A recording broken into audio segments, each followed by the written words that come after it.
പരിണാമങ്ങളുമായി ചേർത്ത് കാണാനുള്ള വിവേകവും വിനയവും വാസുചോള മാഷിന് ഉണ്ടായിരുന്നു. മാഷ് പലപ്പോഴും ആവർത്തിക്കാറുള്ള ഒരു സ്ഥലത്തിൻ്റെ പേരുണ്ട്, അത് ഒഞ്ചിയം എന്നാണ്. അദ്ദേഹത്തിൻ്റെ നാടായ വടകരയിലെ ഒരു ഗ്രാമമാണ് ഒഞ്ചിയം. 1940കളുടെ ഒടുവിൽ അവിടെ ഒരു കലാപമുണ്ടായി, രക്തസാക്ഷികളുണ്ടായി.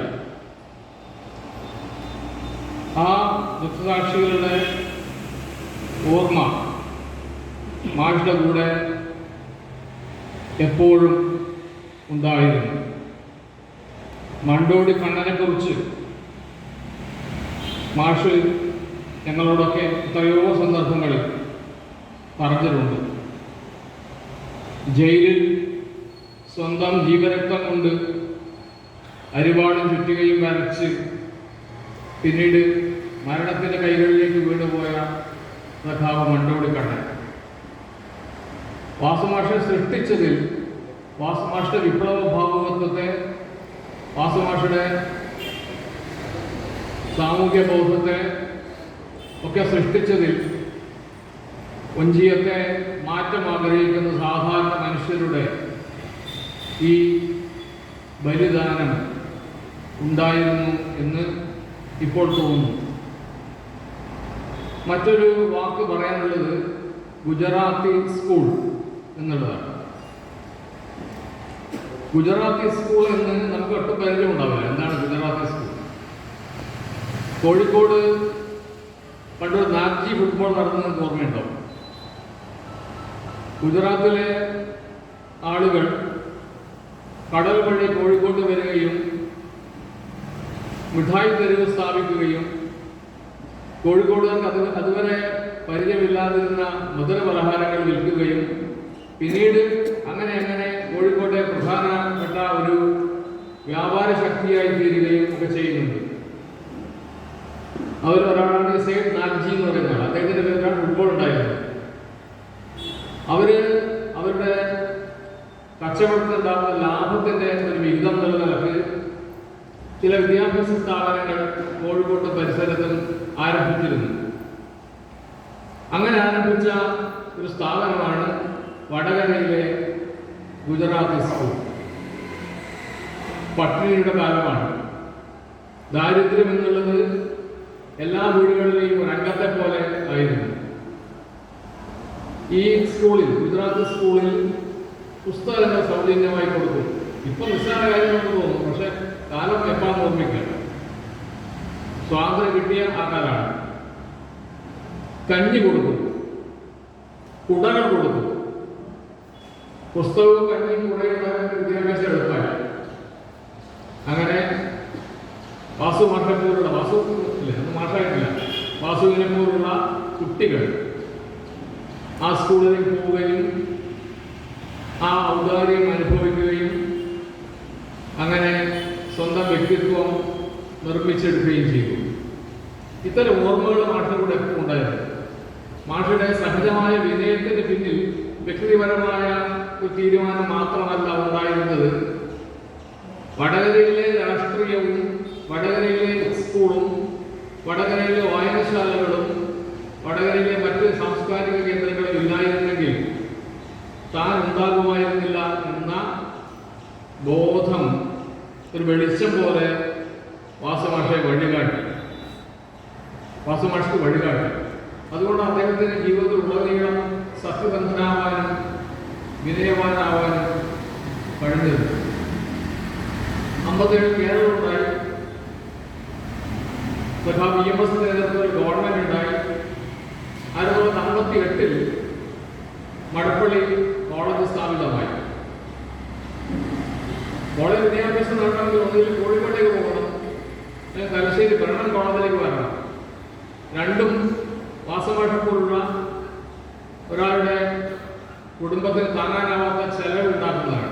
പക്ഷെ ഭാഗ്യവശാൽ, ചരിത്രവശാലെന്നും പറയാം, നമ്മളങ്ങനെ പറയാറില്ലെന്നേ ഉള്ളൂ.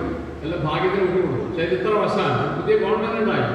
പുതിയ ഗവൺമെന്റ് സാധാരണ മനുഷ്യരുടെ ശ്രദ്ധ, സാധാരണ മനുഷ്യ ജീവിതത്തിലേക്ക് ശ്രദ്ധയുള്ള ഗവൺമെന്റാണ്. ആ ഗവൺമെന്റിന്റെ തീരുമാനത്തിന്റെ രാഷ്ട്രീയമായ ഇച്ഛാശക്തിയുടെ ഭാഗമായിട്ടാണ് ഇന്ന് മടപ്പള്ളി കുന്ന് എല്ലാവർക്കും അറിയാം. തീരെ അറിയപ്പെടാത്ത ഈ മടപ്പള്ളിയിൽ കോളേജ് സ്ഥാപിക്കുന്നത് അത് മാഷ്ക്ക് വലിയ അനുകൂലമായി മാറി. അല്ലെങ്കിൽ 10ാം ക്ലാസ് തീരുന്നതോടുകൂടി മാഷ വിദ്യാഭ്യാസം അവസാനിക്കുമായിരുന്നു. അദ്ദേഹത്തിന്റെ ഏട്ടൻ അങ്ങനെ അവസാനിച്ച ആളാണ്. 10ാം ക്ലാസ്സിൽ അവസാനിച്ചു. പക്ഷെ മാഷ്ക്ക് വേണ്ടി വന്നില്ല. മടപ്പള്ളി കോളേജിൽ ഉണ്ടായി. കോളേജ് മാഷ്ക്ക് പുതിയൊരു തുറസ്സുണ്ടാക്കി എന്ന് പറയാം. അന്ന് വിദ്യാർത്ഥി സംഘടനകൾ സജീവമാണ്. സമരബോധം കുറെ തീക്ഷ്ണമാണ്. മാറ്റം എന്നുള്ളത് ആളുകളുടെ ആഗ്രഹവും മാറ്റത്തിന് വേണ്ടിയിട്ടുള്ള പ്രവർത്തനങ്ങൾ ആളുകളുടെ ജീവിതത്തിന്റെ ഭാഗവും ഒക്കെ ആയിരുന്നു. സംഘടന ഒരു ആയുധമായിട്ട്, ഒരു ഘടനയായിട്ടല്ല, ഒരു ആയുധമായിട്ട് തന്നെ ആളുകൾ സ്വീകരിക്കുന്ന കാലമാണ്. അങ്ങനെ വിദ്യാർത്ഥി രാഷ്ട്രീയത്തിൽ വാസുമാഷ് അന്ന് സജീവമാകുന്നുണ്ട്. ഇപ്പോൾ കേരള സാഹിത്യ അക്കാദമിയുടെ സെക്രട്ടറിയും പ്രമുഖ വിവർത്തകനും ചരിത്രകാരനും ഒക്കെയായ സഖാവ് CP ദേശാഭിമാനിയുടെ പത്രാധിപരുമായിരുന്നു അദ്ദേഹം. CP അബൂബക്കർ മാരുടെ ഏറ്റവും ഉറ്റ മിത്രമാണ്. ആരാണ് വാസുമായിട്ട് സുഹൃത്ത് എന്ന് ചോദിച്ചാൽ ഒറ്റ ഉത്തരവേ ഉള്ളൂ, അത് സഖാവ് CP അബൂബക്കറാണ്. അബൂബക്കർ മാരുടെ വാക്കുകൾ എന്ന പേരായ സാമാന്യം ബൃഹത്തായ ആത്മകഥയിൽ വാസുവിന്റെ സ്വപ്നം എന്ന പേരിലുള്ള ഒരു അധ്യായം ഉണ്ട്. ആ അധ്യായത്തിൽ മറ്റ് പലയിടത്തും വാസുമാഷെ കുറിച്ച് അബൂബക്കർ മാഷ് എഴുതുന്നുണ്ട്. ഇവർ ഇരട്ടകളെ പോലെ ആ കോളേജിലെ വിദ്യാർത്ഥി രാഷ്ട്രീയത്തിൽ പ്രവർത്തിച്ചു. അത് സർഗാത്മകമായ പ്രവർത്തനവുമായിരുന്നു. അല്ല നേതൃസ്ഥാനം, അതുണ്ടാക്കുന്ന പദവി, ഇതൊന്നുമല്ല. അതൊക്കെ ഉണ്ട്. ഇതിൽ ഇലക്ഷൻ മത്സരിക്കുന്നുണ്ട്, ജയിക്കുന്നുണ്ട്, തോൽക്കുന്നുണ്ട്. പക്ഷെ സർഗാത്മകമായ വിദ്യാർത്ഥി രാഷ്ട്രീയ പ്രവർത്തനം എങ്ങനെയാണ് വേണ്ടത് എന്ന് കാണിച്ചു കൊടുത്ത ഇരട്ടകളായിരുന്നു TK വാസു, CP അബൂബക്കർ. അന്ന് വാസു ചോർന്നായിട്ടില്ല, TK വാസുവാണ്. വാസുഭാഷയുടെ കാൽപ്പനിക ശക്തിയുള്ള പ്രസംഗം അത് കേട്ടവരാണ് ഇവിടെ ഇരിക്കുന്ന മിക്കവാറും എല്ലാ ആളുകളും. കാൽപ്പനികമായ ശക്തിയുള്ള സൗന്ദര്യമുള്ള പ്രസംഗം കോളേജിൽ വാസുമാഷ്ക്ക് വലിയ സ്വീകാര്യത നൽകിയിരുന്നു. മാഷ് ഇലക്ഷനിൽ മത്സരിക്കുന്നുണ്ട്. അന്ന് മുല്ലപ്പള്ളി രാമേന്ദ്രനെ പോലുള്ള ആളുകൾ മറുപക്ഷത്തുണ്ട്. അന്ന് മുല്ലപ്പള്ളി ഇങ്ങനെ കേവലമായിട്ടില്ല. എങ്കിലും ഇവർക്ക് ശ്രദ്ധേയമായിട്ടുള്ള വിജയമൊക്കെ നേടാൻ വേണ്ടി ആ കോളേജിൽ സാധിക്കുന്നുണ്ട്. ചുരുക്കി പറഞ്ഞാൽ വാസുമാഷയുടെ വ്യക്തിത്വത്തെ നിർണായകമായി സ്വാധീനിച്ച, അദ്ദേഹത്തിന്റെ ജീവിതത്തിന്റെ അവസാന നിമിഷം വരെ അദ്ദേഹം ഓർമ്മിച്ചുകൊണ്ടിരുന്ന കാലമാണ് മടപ്പള്ളി കോളേജിലെ പഠനം പഠിക്കാൻ വേണ്ടിയിട്ട്. അവിടെ വന്നു എൻ്റെ ഗുരുനാഥനായിട്ടുള്ള TPക്ക് പൊതുവോട് മാഷ്, എൻ്റെ അടുത്ത ബന്ധുവായിട്ടുള്ള സഹോദരനായിട്ടുള്ള പത്മനാഭൻ നായർ, അവരൊക്കെ അദ്ദേഹത്തിൻ്റെ സഹപാഠികളായി ആ കോളേജിൽ ഉണ്ടായിരുന്നു. അബൂബക്കർ മാഷ് പിന്നെ MA പോയി. അദ്ദേഹത്തിന് അങ്ങനെ സാധിച്ചു. വാസുമാഷിന് അങ്ങനെയൊന്നും പഠിക്കാൻ പറ്റിയില്ല. അദ്ദേഹം ഈ അധ്യാപക ബിരുദം കൂടി നേടി അങ്ങനെ BA B.Ed ആയിട്ട് മാറി. ജോലിയില്ല, യോഗ്യതയുണ്ട്, ജോലിയില്ല. ആ അന്വേഷണത്തിന്റെ ഭാഗമായിട്ട് അദ്ദേഹം പോകുന്നത് ചെമ്മാട് എന്ന സ്ഥലത്തേക്കാണ്. അത് തിരുവനങ്ങാടിക്ക് അടുത്തുള്ള സ്ഥലമാണ്. ഈ മലബാർ കലാപത്തിന്റെ ചരിത്രം പഠിക്കുന്നവർക്ക് ചെമ്മാട് എന്ന പ്രധാനപ്പെട്ട സ്ഥലമാണ് എന്ന് മനസ്സിലാക്കാൻ കഴിയും. അവിടെ വലിയ കലാപം നടന്ന സ്ഥലമാണ്. അവിടുത്തെ ഞങ്ങൾ പോയിട്ടുണ്ട്. അവിടെയുള്ള താലൂക്ക് ഓഫീസിന്റെ പിറകിൽ പ്രത്യേക ശവക്കലറയുണ്ട്. 2 ഇംഗ്ലീഷുകാരുടെ ജട അടക്കം ചെയ്ത സ്ഥലമാണ്. അങ്ങനെ വലിയ വലിയ വലിയ കലാപം നടന്ന സ്ഥലമാണ് ചെമ്മാട്. ഒരു മുസ്ലിം കേന്ദ്ര, മുസ്ലിം ഇസ്ലാം മത വിഭാഗത്തിൽപ്പെടുന്ന ആൾക്കാർ സ്വന്തമായി താമസിക്കുന്ന, ഇന്ന് വലിയ നഗരം പോലെ ആയിത്തീർന്ന സ്ഥലമാണ് ചെമ്മാട്. ചെമ്മാട് ഒരു ട്യൂഷൻ സെന്ററിലോ മറ്റോ മാഷ തെളിച്ച് പറഞ്ഞിട്ടില്ല. അങ്ങനെ സ്കൂളെല്ലാം തോന്നുന്നു. ട്യൂഷൻ സെന്ററിലോ മറ്റാണ് മാഷ് കുറേ കാലം ജോലി ചെയ്തത്. അക്കാലത്താണ് നമ്മുടെ നാട്ടിലേക്ക് മാഷ് വരാനിടയായ സാഹചര്യം തെളിയുന്നത്. 1967-68 കാലത്ത് PKP ഘാറ്റ് ഹാജി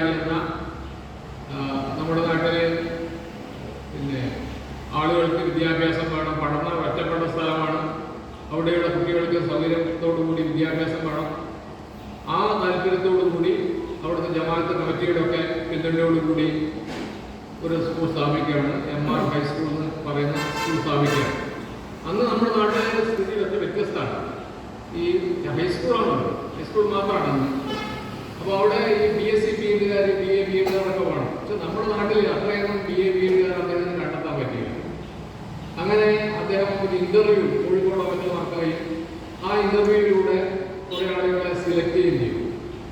ആ അധ്യാപകരുടെ വരവ് 68 പറഞ്ഞാൽ ഞാൻ ചെറിയ കുട്ടിയാണ് എങ്കിലും ആ അധ്യാപകരുടെ വരവിനെ കുറിച്ച് ചില ഓർമ്മകളുണ്ട് ഞങ്ങൾക്ക്.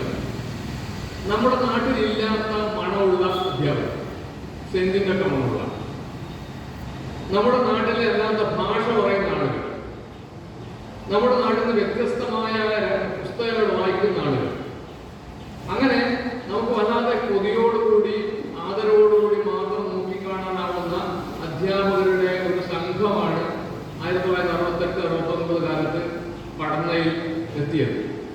ഒരു കാര്യമാണ് നമ്മുടെ നാട്ടുകാരായ നാരായണമഠം പോലെ സ്പോർട്സിന്റെ അങ്ങനെ വളരെ കുറച്ച് ആളുകൾ മാത്രമാണ് അവിടെ ഉണ്ടായിരുന്നത്. ബാക്കി മിക്കവാറും ആളുകൾ ഇവിടെ ലാലപ്പ ആളുകൾ കീഴിലാലപ്പ മാഷ്, അങ്ങനെ ധാരാളം ആൾക്കാർ, റാവുത്തർ മാഷ്, അദ്ദേഹം പത്തനാപുരക്കാരൻ, അങ്ങനെ വ്യത്യസ്ത നമുക്ക് പരിചയമില്ലാത്ത ആളുകൾ അവിടെ വരികയുണ്ടായി. നമ്മുടെ നാടിന്റെ നമ്മുടെ നാട്ടുകാരെ മാറാൻ കുറെ ആൾ തയ്യാറായിട്ടുണ്ട്. പക്ഷെ സായന്തരത്ത് നിന്ന് 2-3 ആൾക്കാർ മാത്രമാണ് ഉള്ളൂ. അത് ലാലപ്പ മാഷമാണ്. ഞാൻ പറയുന്നത് ചില ആളുകളുടെ വരവ്, ഒരു സംഘമായിട്ടുള്ള വരവ് സമൂഹത്തെ സ്വാധീനിക്കും. കാരണം അവർ നല്ല മനസ്സിലാക്കുന്നത്. അപ്പൊ ഇവര് മിക്കവാറും ആളുകൾ ഒന്നിച്ച് താമസിച്ചിരുന്നത് കിനാത്തിൽ എന്ന് പറയുന്നത് ഊരിന്റെ ഭാഗമായിട്ടുള്ള പടങ്ങയോട് ഏതാണ്ട് മുക്കി നിൽക്കുന്ന കിനാത്തിലാണ്. അപ്പോൾ എൻ്റെ അമ്മയുടെ വീട് കിനാത്തിലാണ്. വല്ലപ്പോഴും ചന്തേരയിൽ നിന്ന് കിനാത്തിലേക്ക് പോകുമ്പോൾ ഞങ്ങൾ ആ വീട് ശ്രദ്ധിക്കും. ഇപ്പോഴും ആ വീടുണ്ട്. പക്ഷെ അന്ന് ആ വീട് വലിയ വീടായിട്ട് തോന്നിയിരുന്നു. ഇപ്പോൾ ചുറ്റുപാടുള്ള വീടുകളൊക്കെ വലുതായിരുന്നു എന്നത് അന്ന് ഇവർ താമസിക്കുന്നതോടുകൂടിയായിരുന്നു. വീടിന്റെ വലിപ്പമെന്ന് പറഞ്ഞു. ഇങ്ങനെയുള്ള മനുഷ്യർ, നമ്മൾക്ക് സാധാരണ പരിചയമില്ലാത്ത മനുഷ്യർ താമസിക്കുന്ന ഒരു വീടിനെ ഒരു പ്രത്യേക വാസ്തുശില്പമായിട്ട് കാണാൻ പറ്റും. അപ്പോൾ അങ്ങനെ അവർ താമസിക്കുന്നുണ്ട്. അവർ ഞാനൊക്കെ എൻ്റെ അനുഭവം വെച്ച് പറയുകയാണെങ്കിൽ രാത്രി വായനശാലയിൽ ഞങ്ങൾ പുസ്തകം എടുക്കാൻ വേണ്ടി പോകുമ്പോൾ ജോർജ് മാഷ് പോലെ, ഈ മസൂദ് റാവുത്തർ മാഷ് പോലെ, ഈ അധ്യാപകരൊക്കെ തന്നെ ലാലിപ്പ മാഷ് പോലെ അധികം പൊക്കമില്ലാത്ത വാസുദൂറോട് മാഷ് തീർച്ചയായിട്ടും അവിടെ ഉണ്ടാവും. മാഷ് പൊതുവെ മൗലിയാണ്. സുഹൃത്തുക്കളുടെ ഇടയിൽ മാത്രം വാചാലാവുന്ന ആളാണ് മാഷ്. അപ്പോൾ ഒരു ഇമ്പോസിംഗ് പേഴ്സണാലിറ്റി അല്ല, വ്യക്തിത്വം എങ്ങനെ പറയും, ഇമ്പോസിംഗ് പേഴ്സണാലിറ്റി. കേരള അവസാന കാലത്ത് അങ്ങനെയല്ല. അദ്ദേഹത്തിന്റെ വ്യക്തിത്വം ആരാധന അടിച്ചേൽപ്പിച്ചുകൂടാ എന്നുള്ള വിശ്വാസക്കാരനായിരുന്നു അദ്ദേഹം. അദ്ദേഹം കുറച്ച് ശാന്തനായിട്ട് എവിടെയുണ്ട്. അതൊക്കെ ഓർമ്മയാണ്. കുട്ടിക്കാലത്താണെങ്കിലും 10 വയസ്സ് ആ കാലത്താണെങ്കിലും എനിക്ക് അവരൊക്കെ ഓർമ്മിക്കാൻ വേണ്ടി പറ്റുന്നത്. ജോർജ് മാഷിനെ ഞാൻ എഴുതിയിരുന്നു. അദ്ദേഹം എന്നെയൊക്കെ എൻ്റെ വായനയ്ക്ക് തിരിച്ചു വിട്ടതിനെ കുറിച്ചൊക്കെ ഞാൻ ഡിറ്റക്റ്റീവ് നോവലും മാത്രം എടുക്കുന്ന കാലത്ത് ഗ്രാമീണ വായിച്ചാൽ ലൈബ്രറിയായിട്ടുള്ള ജോർജ് മാഷോ ഞാൻ നിങ്ങൾക്ക് ഡിറ്റക്റ്റീവ് നോവൽ തരില്ല. നിങ്ങൾക്ക് എന്ന് പറഞ്ഞാൽ എൻ്റെ ഉത്തരമിത്രമായിട്ടുള്ള ആൾക്കാരായിട്ടുള്ള CM രാജ, ഞങ്ങൾ രണ്ടുപേരാണ് പുസ്തകം എടുക്കുന്നത്. 4 പുസ്തകം ഒന്നിച്ചു കിട്ടും. അപ്പോൾ മാഷ ഇനി ഇങ്ങനത്തെ പുസ്തകം തരില്ല. നിങ്ങൾ എന്നിട്ട് തകഴിയുടെ ചുക്ക് എന്ന് പുസ്തകം ഇരിക്കുന്നു. അടുത്ത ആഴ്ച വായിച്ചു തീർന്ന് എന്നോട് അഭിപ്രായം പറയുന്നുണ്ടോ? എൻ്റെ മാഷൊന്നുമല്ല, പക്ഷെ എൻ്റെ മാഷന്മാർ ചെയ്തതിനേക്കാളും നിങ്ങളുടെ സ്വാധീനം ജോർജ് മാഷ് ചെയ്തിട്ടുണ്ടെന്നൊക്കെ ഞാൻ എഴുതുന്നു. ഞാൻ പറയുന്നത് ഈ ഗ്രാമത്തിൽ എന്ന് പറയുന്ന സ്ഥലത്ത് പുതിയ വെളിച്ചമുണ്ടാക്കിയ ആളുകളാണ് ഇവർ. വ്യക്തികളായിട്ടൊന്നും പറഞ്ഞാൽ ബന്ധപ്പെട്ട ഗ്രാമത്തിലെ പൊതുവായ പ്രസക്തരായിട്ടൊന്നുമില്ല. പക്ഷെ സാംസ്കാരികമായി ഗ്രാമത്തിൽ പ്രദേശത്തിന് ഉജ്ജ്വലമായിട്ടുള്ള പാരമ്പര്യമുണ്ട്. അവിടെ ഉള്ള വായനശാല പഠനങ്ങൾ കേരളത്തിന്റെ തുടക്കം തൊട്ട് തന്നെ ഉണ്ട്. കേരളം നമ്മൾ എന്ത് കാണുന്ന ഐക്യകരമുണ്ടായ ആ കാലത്ത് തന്നെ, ഞാൻ ആളുകളുടെ പേര് പറയുന്നില്ല, ആളുടെ പേര് മറന്നു പോകുന്നതുകൊണ്ട്, ഇവിടെ നാട്ടിൽ വളരെ നന്നായി ചിട്ടയോടുകൂടി പ്രവർത്തിക്കുന്ന വായനശാലയുണ്ട്. മാത്രമല്ല നാടക പ്രവർത്തനമുണ്ട്. ഇപ്പോഴും നാട്ടിൽ കാണുന്ന സ്റ്റേജിൽ അവര് നാടകം കളിക്കാൻ വേണ്ടി പണ്ട് ഉണ്ടാക്കിയാണ്. പിന്നീട് പുതുക്കി ഭംഗിയാക്കിയെന്നുള്ളൂ. എത്രയോ നാടകങ്ങൾ അവിടെ ഈ മാസമാട്ടിൽ വരവിന് മുമ്പ് തന്നെ അവതരിപ്പിക്കുന്നുണ്ട്. അവിടെ ഉത്സവത്തിന്റെ ദിവസം മിക്കവാറും ഗ്രാമത്തിലെ വായനശാലക്കാരുടെ നാടകം ഉണ്ടാവും. ഞങ്ങളൊക്കെ ആ നാടകം കാണാൻ വേണ്ടി പോയി നാടകത്തെ മനസ്സിലാക്കിയ ആളുകൾ ആണ്. അപ്പൊ അങ്ങനെ ഇവര് ഗ്രാമത്തിലെ ലോഡ്ജ് എന്ന് വീടാണ്. ആ വീട്ടിൽ താമസിക്കും. ആ വീട്ടിലേക്ക് 1974 വലിയ കണ്ണുള്ള ഒരു കണ്ണൂർക്കാരൻ പയ്യൻ, ചെറുപ്പക്കാരൻ കടന്നുണ്ട്. അയാളെയാണ് ഇപ്പൊ നമ്മൾ ഈ സ്റ്റേജിന്റെ ഇന്നേ അറ്റത്ത് കാണുന്നത്, വി ശശി. അദ്ദേഹം അധ്യാപകനല്ല, വില്ലേജ് ഓഫീസിലെ ഉദ്യോഗസ്ഥരാണ്. ആ നിലക്കാണ് കണ്ണൂരിൽ നിന്ന് ശശിയേട്ടൻ അവിടെ വരുന്നത്. ഇന്നത്തെ കാലം മനോഹരമായിട്ടുള്ള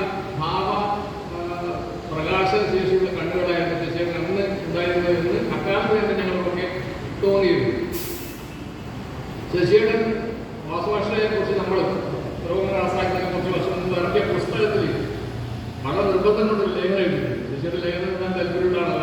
അതിൽ പറയുന്ന ചില കാര്യങ്ങളുണ്ട്. ശശി വാസുമാരുടെ അവിടെ മുറിക്ക് സ്ഥലമൊന്നുമില്ല, ചെറിയ വീടാണ്. അപ്പോൾ വാസുമാരുടെ മുറിയിലാണ് കുറച്ച് സ്ഥലമുള്ളത്. അപ്പോൾ അവിടെ ശശിയേട്ടൻ ഞാനിവിടെ കൂടിക്കൊണ്ടെന്ന് ചോദിച്ചപ്പോൾ വാസുമായിട്ട് വിട്ടില്ല. പക്ഷേ വാസുമാഷയ്ക്ക് ഈ സൗഹൃദം ആണ് അദ്ദേഹത്തിന്റെ രാഷ്ട്രീയം, സൗഹൃദമാണ് അദ്ദേഹത്തിന്റെ മതം. അതുകൊണ്ട് അത് അങ്ങനെ ഉറച്ചു നിൽക്കാനൊന്നും പറ്റില്ല. ശശിയേട്ടൻ വാസുഭാഷയെ സഹമറിയൻ ആയി, റൂംമേറ്റ് ആയി, അങ്ങനെ അവരുടെ ഹൃദ്യമായിട്ടുള്ള സൗഹൃദം ഉണ്ടായി. അപ്പോഴാണ് പിന്നെ കേരള സംഗീത അക്കാദമി ഒരു അമച്ചർ നാടകത്തിന്റെ പ്രഖ്യാപനം നടത്തുന്നത്. ആ സമയത്ത് വാസുഭാഷ, ആ സമയത്താണോ അത് മുമ്പാണോ അറിയില്ല, വാസുഭാഷ നാടകം എഴുതി. ആ നാടകത്തിന്റെ പേരാണ് മെഫിസ്റ്റോഫെലിസ്. നിങ്ങൾക്കെല്ലാം ഒരുപക്ഷെ അറിയുന്നത് പോലെ പ്രസിദ്ധമായിട്ടുള്ള ഇംഗ്ലീഷ് നാടകമാണ് ഡോക്ടർ ഫോസ്റ്റസ്. ആ ഡോക്ടർ ഫോസ്റ്റസിലെ വില്ലൻ കഥാപാത്രത്തിന്റെ പേരാണ്, ദുഷ്ട കഥാപാത്രത്തിന്റെ പേരാണ് മെഫിസ്റ്റോഫെലിസ്. അപ്പോൾ ആ പേര് ആ നാടകം തമ്മിൽ ഈ നാടകത്തിന് ബന്ധമൊന്നുമില്ലെങ്കിലും മെഫിസ്റ്റോഫെലിസിന്റെ പേര് അങ്ങനെ വരുന്നതാണ്. ഇന്നും വളരെ പ്രസക്തമായിട്ടുള്ള ഒരു വിഷയമാണ് അത് നീതിന്യായത്തെ കുറിച്ചാണ്, കോടതികളെ കുറിച്ചാണ്. കോടതികൾ ജയിക്കുന്നത് സത്യമാണോ എന്ന പ്രധാനപ്പെട്ട ചോദ്യം. കോടതികൾ നടക്കുന്നത് തെളിവ് ഭാഷയിൽ കൊണ്ടുള്ള കളിയാണ്. തെളിവുകൾ ഉണ്ടാവുക, നന്നായിട്ട് വാദിക്കുക. കോഴി കൊത്തുന്ന പോലെ കൊത്ത വക്കീൽ എന്നൊക്കെ പറയില്ല. അങ്ങനെ കോഴി കൊത്തുന്ന പോലെ കൊത്ത വക്കീലന്മാരുണ്ടെങ്കിൽ ഏത് കേസ് ജയിക്കാം. ഈ തിരുവനന്തപുരക്കാരൊക്കെ പറയും, ഗായത്രി വർഷത്തിൽ കേട്ടറിയാൻ ഉണ്ടാവും, ഞങ്ങൾക്ക് വായിച്ചതൊക്കെ ഉണ്ട്. മള്ളൂർ ഗോവിന്ദപിള്ളയും 1000 റുപ്യ ഉണ്ടെങ്കിൽ ആർക്കും ആരെയും കൊല്ലാം. മള്ളൂർ ഗോവിന്ദപിള്ള തിരുവനന്തപുരത്തെ പ്രധാനപ്പെട്ട വക്കീലായിരുന്നു, കേമൻ. അപ്പോൾ 1000 റുപ്യാണ് അദ്ദേഹത്തിന്റെ ഫീസ് അന്ന്. അപ്പൊ അങ്ങനെ ഉണ്ടെങ്കിൽ ആർക്കും ആരെയും കൊല്ലാൻ കേവലത്വം എടുക്കരുത്, അദ്ദേഹത്തിന് ആരെ രക്ഷിക്കാനുള്ള വക്കീൽ ശേഷി ഉണ്ട്. അപ്പൊ ഇങ്ങനെയുള്ള സംഗതികളുടെ ഉണ്ട്. ഇപ്പൊ മള്ളൂരിന് ഒരു ആളൂർ എന്ന് പറയും, ഒരു ആളൂർ എന്ന വക്കീലിനെ കേട്ടിട്ടുണ്ട്, BA ആളൂർ എന്നല്ല അദ്ദേഹത്തിന്റെ പേര്. അദ്ദേഹത്തെ ആളുകൾ അങ്ങനെ വിശേഷിപ്പിക്കാം. പോട്ടെ, ഇത് ഈ സാഹചര്യമുണ്ട്. നീതി ആണ് പ്രധാനം. നീതി ദേവത, കണ്ണു കിട്ടിയ ദേവതയാണ്, അത് ആ വ്യക്തിയെ പരിഗണിക്കില്ല. പക്ഷെ ഇത് ലാംഗ്വേജ് ഗെയിം, വെറും വാക്കുകൾ കൊണ്ടുള്ള കളിയുടെ ഒരു അതിനാടകീയത മാത്രമായി കോടതി മാറുമ്പോൾ തെളിവുകൾ സൃഷ്ടിക്കപ്പെടും. സത്യം അവിടെ കിടക്കും, തെളിവ് പറയാം. അപ്പൊ ഇതുണ്ടാക്കുന്നത് സംഘർഷം ഇന്ത്യൻ സമൂഹം ചർച്ച ചെയ്യേണ്ട ഒരു കാര്യമാണ്. ഒരു ജഡ്ജിയെ മാറ്റുമ്പോൾ കേസിന്റെ വിധി തന്നെ മാറിപ്പോകും എന്നുള്ള അവസ്ഥ. ഒരു ബെഞ്ചിൽ നിന്ന് മറ്റൊരു ബെഞ്ചിൽ കേസ് പോകുമ്പോൾ കേസിന്റെ അവസ്ഥ തന്നെ മാറിപ്പോകും. ഇവിടെ അപകട വക്കീലുണ്ട്, അദ്ദേഹം അതിനോട് പ്രതികരിക്കാൻ വിചാരിക്കും. അപ്പോൾ ഈ നിലക്ക് നീതിന്യായ വ്യവസ്ഥയെക്കുറിച്ചുള്ള വിശകലനം വാസ്തവത്തിൽ പിന്നെ നല്ല ധൈര്യമാണ്. നീതിന്യായ വ്യവസ്ഥയെ ചോദ്യം ചെയ്യുന്ന നാടകം എഴുതാൻ വേണ്ടിയിട്ട് നല്ല ധൈര്യമാണ്. ആ നാടകമാണ് മെഫിസ്റ്റോഫെലിസ്. ആ നാടകത്തിൽ ജൂനിയർ വക്കീലിനായി അഭിനയിച്ച ചെറുപ്പക്കാരനാണ് ഇന്നത്തെ ശശിയേട്ടനെ ഞങ്ങൾ കാണുന്നത്. ആ സ്റ്റേജ് ഞാൻ 74 അവിടെ കളിക്കുന്നത്. ബാലവർ മാഷൊക്കെ ഇവിടെ മാസ്റ്ററിന്റെ കൂടുതൽ വിശദം ഞങ്ങളൊക്കെ 10 വയസ്സ് വ്യത്യാസം. അപ്പോൾ മാഷിന് ഞാൻ എന്തെങ്കിലും അപ്പോൾ മാഷ് പറയും കൂടി വിശാലമായിട്ട് മാസ്റ്ററെ പറ്റി പറയാൻ വേണ്ടി പറ്റും. അത് ഞാൻ തളിപ്പറമ്പിലാണ് ആദ്യം കളിച്ചത്, പിന്നീട് പാലക്കാട് കളിച്ചു. പാലക്കാട്ടിൽ നിന്ന് അത് അക്കാഡമിയുടെ ചില പുരസ്കാരങ്ങളൊക്കെ കിട്ടി, ജനങ്ങളുടെ ശ്രദ്ധയുണ്ടായി. അപ്പോൾ പിന്നീട് പുതിലൂർ മെത്തൽ സ്കൂളിന്റെ മൈതാനിയിൽ വെച്ച് ടിക്കറ്റ് വെച്ച് കളിക്കാം. പുതിലൂരിൽ സാധാരണ കലാശാല നാടകമാണ്, ടിക്കറ്റ് വെച്ച് കളിച്ച് ഒരുപാട് ആൾക്കാരുണ്ടായി. അന്ന് നമ്മുടെ കുട്ടികളാണെങ്കിലും ആ നാടകത്തിന്റെ തീവ്രതയും തീക്ഷ്ണതയും കൊണ്ട് പല രംഗങ്ങളും ഇപ്പോഴും മനസ്സിൽ നിൽക്കുന്നുണ്ട്. ജഡ്ജിയെ കാണിക്കാതെ 2 വക്കീലന്മാരെ മാത്രം കാണിച്ചുകൊണ്ടുള്ള രംഗങ്ങളൊക്കെ ഉള്ളത് വളരെ ലളിതമായിട്ടാണ് നാടകം ചെയ്തത്. പക്ഷെ അതീവ തീക്ഷ്ണതയുള്ള പ്രശ്ന സ്വഭാവമുള്ള ഒരു നാടകമായിരുന്നു അത്. ശശിയേട്ടന്റെ അഭിനയം ഇപ്പോഴും എന്റെ നിങ്ങളെല്ലാം കാണുന്ന പോലെ ഞാനിപ്പോൾ ശശിയേട്ടന്റെ അഭിനയം കാണുന്നുണ്ട്. ശശിയേട്ടന് അതിനുള്ള ഇതുവരെ ഞാൻ ശശിയേട്ടനോട് ആ നാടകം ഗംഭീരമായിട്ട് പറഞ്ഞിട്ടില്ല. എത്രയോ വർഷങ്ങൾക്ക് ശേഷം 74 ഇത്രയും വർഷമല്ലേ, ഇത്രയും വർഷങ്ങൾക്ക് ശേഷം ആ അന്നത്തെ ആ രാത്രിയുടെ ഓർമ്മയിൽ ഞാൻ ശശിയേട്ടനയുടെ നിങ്ങളുടെ മുമ്പിൽ വെച്ച് പ്രത്യേകം അഭിനന്ദിക്കുകയാണ്. അങ്ങനെ വാസുഭാഷ ഒരു വ്യക്തി അല്ലാതെ എന്നാണ് നമ്മൾ ഓർക്കേണ്ട കാര്യമാണ്. ഒരു ജനാധിപത്യ സമൂഹത്തിൽ ഞാൻ കേമനാണ് എന്ന വിചാരം തെറ്റാണ്. അതാണ് പതുക്കെ ഫാസിസത്തിലേക്ക് നയിക്കുക. ജനാധിപത്യ സമൂഹത്തിൽ ആളുകൾ ചേർന്ന് നിൽക്കുകയാണ് വേണ്ടത്. സൗഹൃദം എന്ന വിമോചകമായ ഒരു വിശ്വാസത്തിലാണ് ജനാധിപത്യ സമൂഹത്തിൽ ആളുകൾ പെരുമാറുന്നത്. ഞാനാണ് ശരി, എനിക്ക് ചുറ്റും ആളുകൾ നിൽക്കണം, ഞാൻ പ്രത്യേകം നിങ്ങൾ കൈയടിക്കണം, എനിക്ക് നിങ്ങൾ വഴിമാറി തരണം, എന്റെ വാഹനം പോകുമ്പോൾ മറ്റു വാഹനങ്ങൾ പാടില്ല എന്നുള്ള വിചാരം തെറ്റാണ്. അപ്പൊ ജനാധിപത്യപരമായ ഒരു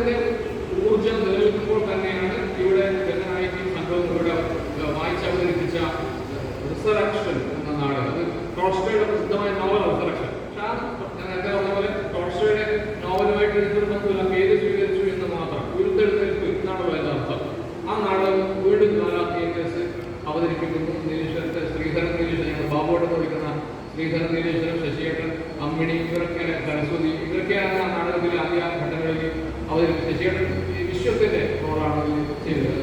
തൊഴിലാളിയുടെ ഇന്ത്യക്കാരായ തൊഴിലാളി എന്ന രീതിയിൽ ആ വിശ്വം ഉള്ള റോളാണ് ശശിയേട്ടൻ ചെയ്തത്. എനിക്ക് നന്നായിട്ട് ഓർമ്മയുണ്ട്. അത് കരയോട് കുറിച്ചോട് നടന്ന ഒരു നാടക മത്സരത്തിലാണ് ആ നാടകം ആദ്യമായിട്ട് അവതരിപ്പിച്ചത്. അന്ന് നാടക മത്സരം ജഡ്ജായിട്ട് ഒരാളെ വിജയിക്കുന്നുണ്ട്, PBK പഞ്ചാബ്. അപ്പോൾ ഞങ്ങളുടെ നാടകം അവിടെയാണ് അദ്ദേഹം കുട്ടിയായിട്ട് ഞാൻ റീഡിങ് പഠിക്കുന്നത്. അപ്പോൾ ആ നാടകം ഒരുപക്ഷെ മെഫിസ്റ്റോഫിലിസിനെക്കാളും ശ്രദ്ധ ആകർഷിച്ചു. കാരണം മെഫിസ്റ്റോഫിലിസ് അധികം സ്ഥലത്ത് കളിക്കാനൊന്നും പറ്റില്ല. മാത്രമല്ല ഏറ്റവും സങ്കടകരമായിട്ട് കാര്യം വാസ്തവം അല്ലാത്ത അലസതയിൽ പല കാര്യങ്ങളും അതിൻ്റെ കടലാസ് നഷ്ടപ്പെടുക. ഇത്രയേറെ ശ്രദ്ധിക്കപ്പെട്ട സംഗീത നാടകങ്ങളുടെ പുരസ്കാരം കിട്ടിയ നിരൂപകരുടെ ശ്രദ്ധ പിടിച്ചു പറ്റിയ ഒരു നാടകത്തിൻ്റെ സ്ക്രിപ്റ്റ് മാർക്ക് നഷ്ടപ്പെടും. അത് ഫോട്ടോസ്റ്റാറ്റ് നിർമ്മാണമില്ല. വടകര ഭാഗത്തുള്ള ആർക്കോ നാടകം കളിക്കാൻ വേണ്ടി മാട്ട് കൊടുത്തു. അവർ കൊണ്ടുപോയി മാട്ട് കോപ്പി സൂക്ഷിച്ചില്ല. അങ്ങനെ പോയി. പിന്നീട് സംഗീത നാടകങ്ങളൊക്കെ ഞാൻ തപ്പി നോക്കിയിരുന്നു വ്യക്തിപരമായിട്ട് അന്വേഷിച്ചു. വേടി കിട്ടിയില്ല. അവിടെ പൈലറ്റ് ഉണ്ടാവണമെന്ന് വിചാരിച്ചു, പക്ഷെ ഉണ്ടായില്ല. അത് വലിയൊരു നഷ്ടമാണ്. അത് പൂർത്തീകരിക്കാനൊന്നും സാധിച്ചില്ല. ഏതായാലും റിസറക്ഷന് ഞങ്ങൾ വേണ്ടി വന്നില്ല. റിസറക്ഷൻ്റെ 4-5 പതിപ്പുകൾ ഉണ്ട്. ഇനിയും പതിപ്പുകൾ വരാനുള്ള സാധ്യതയുണ്ട്. അത്രയും ഊർജ്ജമുള്ള നാടകമാണ് അത്. ബാലവര മാഷും മറ്റേ ഗോപോകർ മാഷും പലരും സ്കൂൾ നാടകവേദിയിലും കോളേജ് നാടകവേദിയിലും ഒക്കെ പലരും കരൂർ ഹൈസ്കൂൾ അധ്യാപകർ അവരെ സ്കൂൾ വാർഷികത്തിന് നാടകത്തിൽ പോകുന്നുണ്ട്. പല സ്ഥലങ്ങളിൽ അവതരിപ്പിക്കപ്പെട്ട ഒരു നാടകമാണ് പിന്നെ ഈ റിസറക്ഷൻ എന്നുള്ളത്. അത് ഇപ്പം ഈ ഗംഗനായി റീഡിംഗ് തിയേറ്റർ അവതരണത്തിന് ഏതാണ്ട് വ്യക്തമായതുപോലെ ഇത് ഇന്ത്യൻ രാഷ്ട്രീയത്തെ കുറിച്ചുള്ള അതിൽ അമ്മ ഭാരതാംബയാണ്. അതിൽ അതിനോട് ബഹുമതി ഗംഗ അവതരിപ്പിക്കുന്ന കഥാപാത്രം അല്ലാതെ സംസാരിക്കുന്ന ആ കഥാപാത്രമുണ്ട്. അങ്ങനെ മികച്ച രീതിയിൽ അവതരിപ്പിച്ച ആ കഥാപാത്രം ഇന്ത്യയിലെ ബൂർഷ്വാ രാഷ്ട്രീയത്തിൻ്റെ പ്രതീകമാണ്. അവിടെ അയാൾ തച്ച് തകർക്കാൻ വേണ്ടി പിന്നെ ഉദ്ദേശിക്കുന്നത് തൊഴിലാളി വർഗത്തിൻ്റെ പ്രതീകമായിട്ടുള്ള വിശ്വം ആണ്. പിന്നീട് ഈ നാടകത്തിൽ റീഡിംഗ് തിയേറ്ററിൽ വരാത്ത ഗാന്ധിജിയുടെ പ്രതീകമായിട്ടുള്ള മുത്തശ്ശൻ എന്ന് പറയുന്ന കഥാപാത്രവും അതിലുണ്ടായിരുന്നു. അപ്പോൾ ഇങ്ങനെ ഇന്ത്യൻ രാഷ്ട്രീയത്തെ കുറിച്ചുള്ള ഒരു അന്യാവദേശ മട്ടിലുള്ള അലിഗറി മട്ടിലുള്ള ഒരു നാടകമാണ് മെഫിസ്റ്റോഫിലിസ്. വാസ്തവമായിട്ട് ഏറ്റവും പ്രധാനപ്പെട്ട രചനകളിൽ ഒന്നാണ് എന്ന് നമുക്ക് അറിയാം. പിന്നെയും അദ്ദേഹം നാടകങ്ങൾ എഴുതുന്നത്, കുട്ടികൾക്ക് വേണ്ടി എഴുതുന്നത്, റേഡിയോക്ക് വേണ്ടി എഴുതുന്നത്. അതൊന്നും അത്ര പ്രധാനപ്പെട്ട രചനകളായ ഒരു പക്ഷേ മാഷ് തന്നെ കണക്കാക്കിയിട്ടുണ്ടാവുകയില്ല. ഞാൻ അധികം സമയം സംസാരിക്കുന്നില്ല. മാഷ് ഒന്നാം കിട പ്രസംഗകനായിരുന്നു. ആ പ്രസംഗത്തിൽ ഒരു കൂടെ ഞാൻ പറഞ്ഞു കഴിഞ്ഞു. അദ്ദേഹം ഒരിക്കലും തന്നെ ഇമ്പോസ് ചെയ്യുന്ന, തന്നെ അടിച്ചേൽപ്പിക്കുന്നവർക്ക് പ്രസംഗിക്കുന്ന ആളല്ല. സംവാദശീലമുള്ള പ്രാസംഗികനായിരുന്നു വാസുമാഷ്. അദ്ദേഹം പാണ്ഡിത്യം വിളമ്പുന്ന ഒരാളായിരുന്നില്ല. ധാരാളം ഉദ്ധരണികൾ ഇങ്ങനെ പറയുക, പിന്നെ കവിതാഭാഗം ഉദ്ധരിക്കുക ഇതൊന്നും അല്ലായിരുന്നു അദ്ദേഹത്തിൻ്റെ രീതി. അപ്പോൾ ആ രീതിയെ മുൻനിർത്തിയിട്ട് ഞാൻ വാക്യം പറയാൻ ഉദ്ദേശിക്കുന്നു. നമ്മുടെ നാട്ടിൽ പുതിയ നാടകത്തിൻ്റെയും പുതിയ പ്രസംഗത്തിൻ്റെയും സംസ്കാരം കൊണ്ടുവന്ന ആളുകളിൽ പ്രധാനിയാണ് വാസുഭാഷ. പുതിയ നാടകം, പുതിയ പ്രസംഗ ശൈലി, ഇത് വാസുഭാഷയാണ് നമ്മളെ വ്യാപകമായി പരിചയപ്പെടുത്തിയത് എന്ന് പറയാം. ഈ സമയത്ത് വാസുഭാഷയ്ക്ക് കന്നഡ പഠിക്കാത്ത താല്പര്യമുണ്ടായി. അദ്ദേഹം മൈസൂരിലും ബാംഗ്ലൂരിലും പോയി കന്നഡ പഠിച്ചു. അക്കാലത്ത് കന്നഡ ഭാഷയിലെ അനന്തമൂർത്തിയെ പോലെ ഗിരീഷ് കർണാടിനെ പോലെയുള്ള പല എഴുത്തുകാരെ നേരിട്ട് അദ്ദേഹത്തിന് ബന്ധപ്പെടാൻ വേണ്ടി സാധിച്ചു. അവരുമായിട്ട് ഇന്റർവ്യൂ ഒക്കെ ഭാഷ പിന്നെ പ്രസിദ്ധീകരിച്ചിട്ടുണ്ട്. യുവകലാ സാഹിത്യത്തിൽ അദ്ദേഹം പ്രവർത്തിക്കുന്നുണ്ട്. അച്ഛനാറിന്റെ ഡയറി കുറിപ്പുകൾ പ്രസിദ്ധീകരിക്കുന്നുണ്ട്. അതിൽ വാസുമാരുടെ പുസ്തകത്തെക്കുറിച്ച് അച്ഛൻ എഴുതിയിട്ടുണ്ട്. ഇത് അച്ചടിച്ച് നൽകാൻ തലകരിക്കേണ്ട കാര്യമില്ല. അച്ഛനാറിന്റെ ഡയറിയിൽ വാസുമാരുടെ പുസ്തകം ചോറോട് വാസുവിൻ്റെതാണ്. അന്ന് ചോറോടിൻ്റെതാണ്. ചോറോട് വാസുവിൻ്റെ പുസ്തകം ഇഷ്ടമായി എന്ന് ആരും കണ്ടാൻ വേണ്ടി എഴുതിയല്ല, ഡയറിയിൽ എഴുതിയ, പക്ഷെ അത് പ്രസിദ്ധീകരിച്ചത്. അപ്പോൾ അങ്ങനെ അദ്ദേഹം ഒരു പ്രാസംഗികനായിട്ട് കുറേക്കൂടി തെളിഞ്ഞു വരുന്നുണ്ട്. ഇക്കാലത്താണ് ദേശാഭിമാനശ്രീയുടെ കാലത്തിന് ശേഷം പുരോഗമന കലാസാഹിത്യ സംഘം ഉണ്ടാകുന്നത്. പുരോഗമന കലാസാഹിത്യ സംഘത്തിലേക്ക് നമ്മുടെ നാട്ടിൽ പ്രവർത്തനം തുടങ്ങി വാസുമാഷുണ്ടായിരുന്ന KP ജലാലി മാഷ്, ഇവിടെ സ്വാഗതം പറഞ്ഞ NW, ഇവരൊക്കെയാണ് കാസർഗോഡ് ജില്ലയിൽ തുടങ്ങി വെച്ച ആൾക്കാർ സാഹിത്യ സംഘത്തിൻ്റെ. ജലാലി മാഷും പകര മാഷൊക്കെ അതിൽ ആദ്യഘട്ടമില്ല. പകര മാഷ് കണ്ണൂർ ജില്ല കലത്തിൽ തന്നെ ഉണ്ടായിരുന്ന ആളാണ്. അപ്പോൾ അവരുടെ ಬಗ್ಗೆ തീർച്ചയായും അവരുടെ ಬಗ್ಗೆ സെക്രട്ടറിയേറ്റ് ഉണ്ടായിരുന്നു. അപ്പോൾ ഇവരുടെയൊക്കെ സൗഹൃദ വലയത്തിലേക്ക് വാസുഭാഷ വരികയും വാസുഭാഷ അങ്ങനെ പുരോഗമന കലാസാഹിത്യ സംഘത്തിൻ്റെ ഒരു പ്രധാനപ്പെട്ട പ്രവർത്തകനായി മാറുകയും ചെയ്തു. ഞാൻ 2-3 മിനിറ്റ് അവസാനിപ്പിക്കുന്നുണ്ട്. പിന്നെ അദ്ദേഹം ജില്ലാ കമ്മിറ്റിയിൽ പ്രവർത്തിച്ചു, സംസ്ഥാന കമ്മിറ്റിയിൽ പ്രവർത്തിച്ചു, ജില്ലാ പ്രസിഡന്റായിരുന്നു, അതുപോലെ ജില്ലാ സെക്രട്ടറി ആയിരുന്നു. അദ്ദേഹം പങ്കെടുക്കുന്ന ജില്ലാ കമ്മിറ്റി യോഗങ്ങളൊക്കെ ഞങ്ങളുടെയൊക്കെ മനസ്സിലുണ്ട്. ഒരു തരത്തിൽ എന്താ പറഞ്ഞാൽ ഒരാളെ വിഷമിപ്പിക്കാത്ത മട്ടിൽ നല്ല അഭിപ്രായങ്ങൾ പറയുകയും മറ്റുള്ള അഭിപ്രായങ്ങൾ ശ്രദ്ധിക്കുകയും ഒന്നിച്ച് പ്രവർത്തിക്കുകയൊക്കെ ചെയ്യുന്ന സൗഹൃദം എന്ന നേരത്തെ പറഞ്ഞ പോലെ സൗഹൃദം എന്ന രാഷ്ട്രീയത്തിൽ വിശ്വസിക്കുന്ന ഒരാളായിട്ടാണ് സംഘത്തിൽ അദ്ദേഹം പ്രവർത്തിച്ചത്. അദ്ദേഹം ഒരു ഘട്ടത്തിൽ കേരള സംഗീത അക്കാദമിയിലെ ജനറൽ കൗൺസിൽ അംഗമായിരുന്നു. ബാലസാഹിത്യ ഇൻസ്റ്റിറ്റ്യൂട്ടിലെ ഒരു അംഗമായിട്ടും അദ്ദേഹം ഉണ്ടായിരുന്നു. പ്രധാനമായിട്ട് ഒരു ചെറിയ പണി അവസാനിപ്പിക്കുകയാണ്. അദ്ദേഹം ഒരുപാട് ആളുകൾക്ക് പ്രോത്സാഹനത്തിൻ്റെ സ്രോതസ്സായി പ്രവർത്തിച്ചിട്ടുണ്ട്. ഇപ്പോൾ പുതിയൊരു കഥ വന്നാൽ ആ കഥയെ കുറിച്ച് മാഷ് അടുത്ത പ്രസംഗത്തിൽ പറയും. ഈ ആഴ്ച മാതൃ വീക്കിലോ ദേശാഭിമാനി വാരികയിലോ ചിന്ത വാരികയിലോ എന്നൊരു പുതിയ രചന വന്നാൽ അദ്ദേഹം അടുത്ത മീറ്റിംഗിൽ പറയും. ഞാൻ എത്രയോ ഓർമ്മകളെനിക്ക് ലതാസ് കരൂരിൻ്റെ അതുപോലെ നമ്മൾ ഷാജി കുമാറിൻ്റെയൊക്കെ അവരുടെ യുവാക്കളായിരുന്ന കാലത്ത് കഥകൾ വന്നാൽ ആ കഥകളെ കുറിച്ച് അദ്ദേഹം അടുത്ത മീറ്റിംഗിൽ പറയുകയും അവർക്ക് വലിയ പ്രോത്സാഹനമായിട്ട് മാറുകയൊക്കെ ചെയ്യുന്ന കാര്യമുണ്ട്. ഞാൻ മാഷ് തമ്മിൽ അടുപ്പത്തെ കുറിച്ച് ഒരു വാക്യം പറഞ്ഞു നിർത്താം. പയ്യന്നൂർ കോളേജ് മാഗസിനിൽ റിസറക്ഷൻ നാടകത്തെക്കുറിച്ച് ഞാൻ ഒരു 1-2 വരി എഴുതി. അതേപോലെ ദേശാഭിമാനി വാരികയിൽ എഴുതി. അപ്പോൾ അന്ന് മാഷ്ക്ക് എനിക്ക് മാഷെ അറിയാം, മാഷ്ക്ക് എന്നെ അറിഞ്ഞുകൂടാ. അപ്പോൾ അങ്ങനെയുള്ള ഒരു എഴുത്തിൻ്റെ അടിസ്ഥാനത്തിലാണ് ഞങ്ങൾ തമ്മിലുള്ള അടുപ്പം ഉണ്ടായത്. ആ അടുപ്പം കഴിഞ്ഞ വർഷം ജനുവരി അവസാനം വരെ തുടർന്നു. എൻ്റെ ജീവിതത്തിൽ എനിക്ക് ഏറ്റവും അധികം കടപ്പാടുള്ള വ്യക്തികളിൽ ഒരാളാണ് വാസുദേവ മാഷ്. അദ്ദേഹത്തിൻ്റെ ലളിതമായിട്ടുള്ള ജീവിത സമീപനം, സൗഹൃദം, നേരത്തെ പറഞ്ഞ പോലെ വിമോചനമായ ഒരു സംഗതിയാണ് എന്ന അറിവ്, ഇതൊക്കെയാണ് വാസുമാരുടെ ദർശനങ്ങൾ. മാഷ്ക്ക് മടിയുണ്ടായിരുന്നു.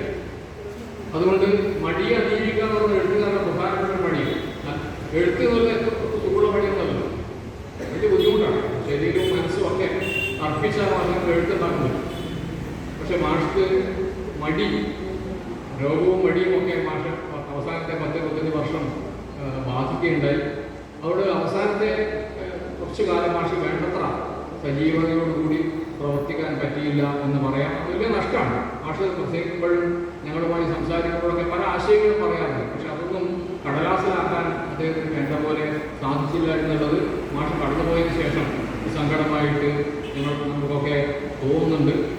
ചുരുക്കി പറഞ്ഞാൽ നമ്മുടെ നാട്ടിലെ ജനകീയമായ ആധുനികത, ഞാൻ മറ്റൊരു ചുരുക്കി അങ്ങനെ പറയാം, നമ്മുടെ നാട്ടിലെ മുഖ്യധാര ആധുനികതയിൽ അസ്തിത്വവാദത്തിന് അടിസ്ഥാനമായ അതിന് വ്യത്യസ്തമായ ജനകീയമായ പുരോഗമനപരമായ ആധുനികതയ്ക്ക് വേണ്ടി പ്രവർത്തിച്ച ഒരു എഴുത്തുകാരനായിട്ടാണ് വാസുഭാഷ നമ്മൾ വിലയിരുത്തേണ്ടത് എന്ന് തോന്നുന്നു. വാസുഭാഷ ഇനിയും കൂടുതൽ നമുക്ക് മനസ്സിലാക്കേണ്ടതുണ്ട്. അദ്ദേഹത്തിൻ്റെ മറ്റു നാടകങ്ങളെ കുറിച്ച് കൂടി മനസ്സിലാക്കേണ്ടതുണ്ട്. അദ്ദേഹത്തിൻ്റെ ജീവിത സമീപനങ്ങളെക്കുറിച്ച് ചർച്ചകൾ നടത്തേണ്ടതുണ്ട്. അത്തരം പ്രവർത്തനങ്ങൾക്കുള്ള ഒരു തുടക്കം എന്നുള്ള നിലക്കാണ് ഞങ്ങൾ ഈ 1ാമത്തെ അനുസ്മരണ സമ്മേളനത്തെ കാണുന്നത്. വാസുഭാഷത്തെ കൃത്യമായ സൗഹൃദ സ്മരണ മുമ്പിൽ ആദരാഞ്ജലികൾ അർപ്പിച്ചുകൊണ്ട് ഈ ചെറിയ വർത്തമാനം അവസാനിപ്പിക്കും.